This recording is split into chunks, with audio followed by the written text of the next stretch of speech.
nappy, coarse, dreadlocks, tough, shrunken, woolly, kinky, or spiraled. These are words used to describe natural hair on African or black women.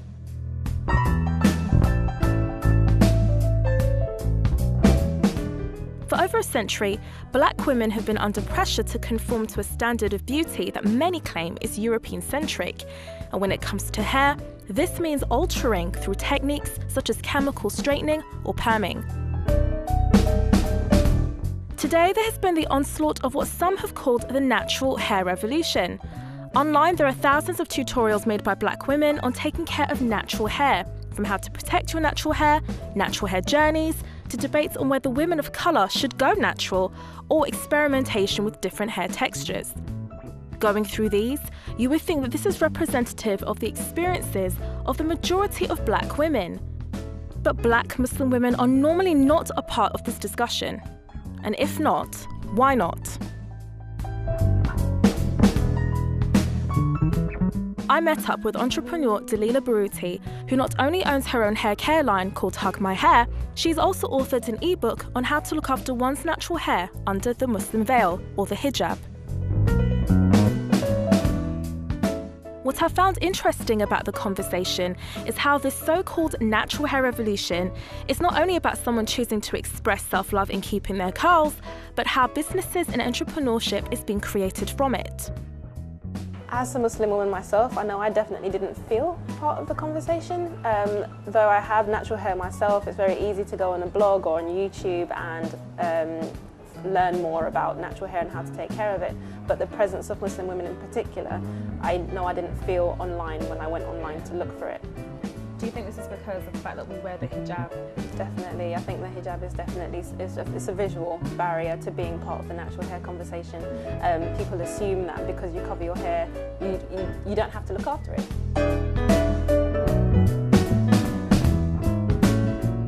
So, how is this revolution affecting businesses such as hair salons and beauty stores in the African diaspora?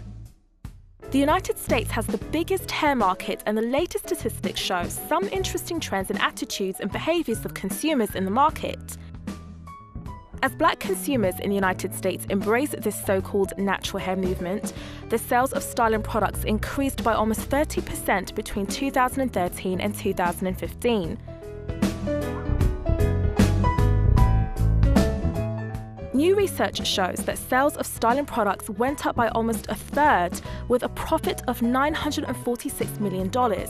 But the move to natural hair has affected sale relaxers, with a decrease in sales down by almost 20% between 2013 and 2015.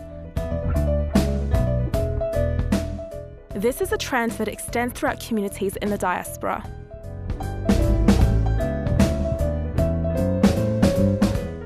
In South American countries like Brazil, hair salons are propping up to serve women with frizzy or wavy hair as their specialty. Some women have for a long time lived on the margins, unable to find salons adapted to their needs.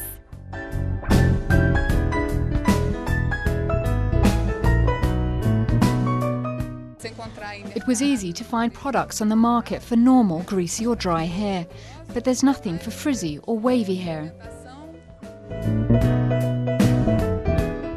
More than half the population of Brazil is black or mixed race, and their income has increased more than any other demographics in the past few years, thanks to the country's growth.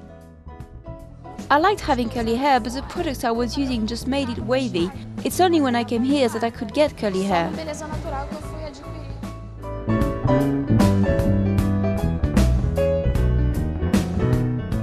On the African continent, ideas around beauties are also being challenged, and particularly online.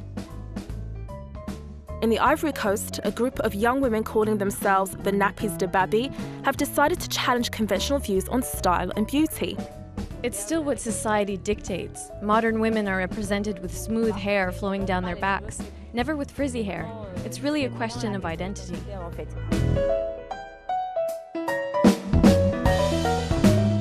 Their Facebook group has 2,500 members, and every 2 months they meet up to share practical tips. There's the problem that people think if you don't use products, you can't look after it. And when I explain that I only use perhaps a little shea butter, coconut oil, jojoba oil, and that's all, they ask me, "Are you sure? That's the secret?" Yes, shea butter is easy to find. It's produced here in Africa.